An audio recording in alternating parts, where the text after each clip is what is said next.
Alright, so sprayed some F9 groundskeeper on front of this Cracker Barrel. I guess you call it patio. Since they have chairs. They used to have tables for COVID, but got rid of the tables once Oregon kind of lifted up some restrictions on indoor dining.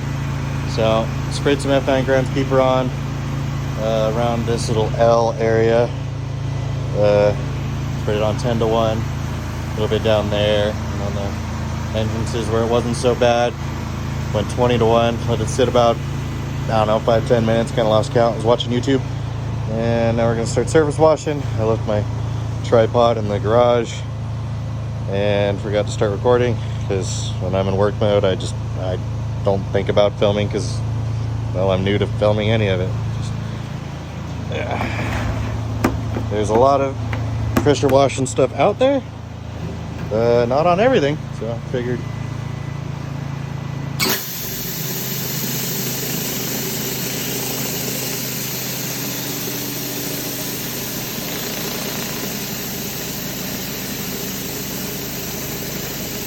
and this is all just after a little over this is 2 months because they had me do it once, and then they got me on their dumpster pad schedule on the other side of the building. But the timing didn't match up, so we let this one go another month before we started cleaning again. So this is a little over 2 months.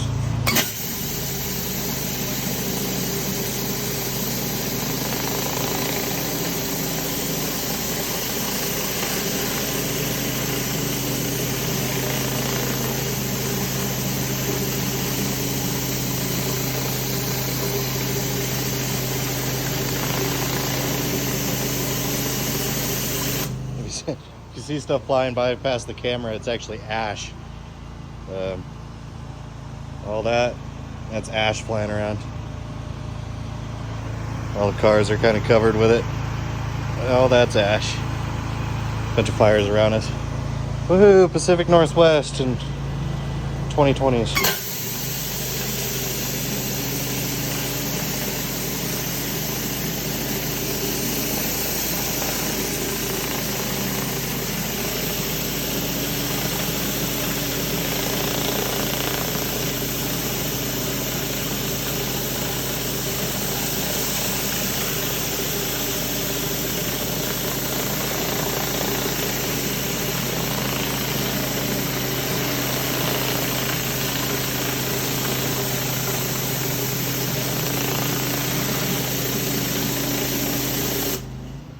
After I'm done doing all the big stuff, we'll throw the wand on it, and we'll do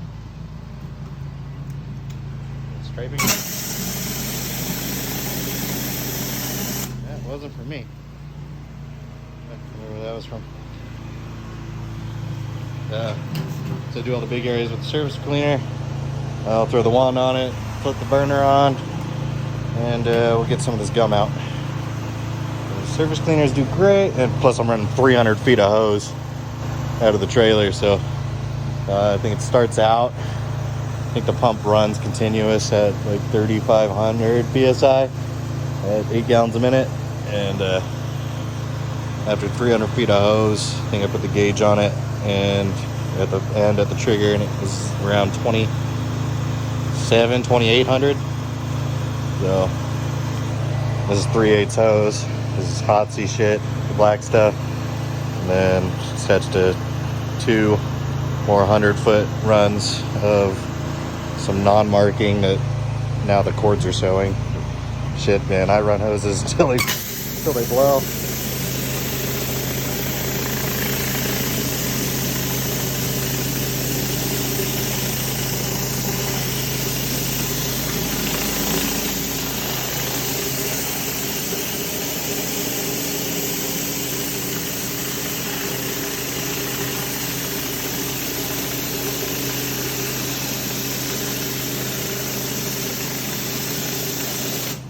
And you guys got to watch out with doors that meet the ground like that, especially if they don't have drains in front of them or a decent enough ledge. Kind of, you want to, especially with the higher gallon per minute surface cleaners, you don't want to get too close because you see it's already I'm not sure if that's just reflection. No, it does look like it's wet in there. As soon as you get anywhere close to the door, it just shoots water. That's not a big deal because it looks like it's laminate, fake wood. It's definitely not real wood. If that was real wood, or even just like pressed, anything that would like absorb water, you let it sit on the other side of the door, it can warp the panels, and they may ask you to replace their floor. So if you're gonna do this stuff, make sure you either bring towels, you can stuff there, stay away from it, just hit it with a wand real quick, or get as close as you can, I guess. And just explain to them either before the job, if you can think of it, or after the job, if they wonder why there's a strip that you didn't do. I'll get closer to that with the wand, because we don't really care about that floor in there. They can just mop that up. It's a restaurant. It's meant to get wet. Yeah, just let them know that, you know, if there's a little bit of space where you stuff the towel that you know, didn't get cleaned, just tell them, be like, hey,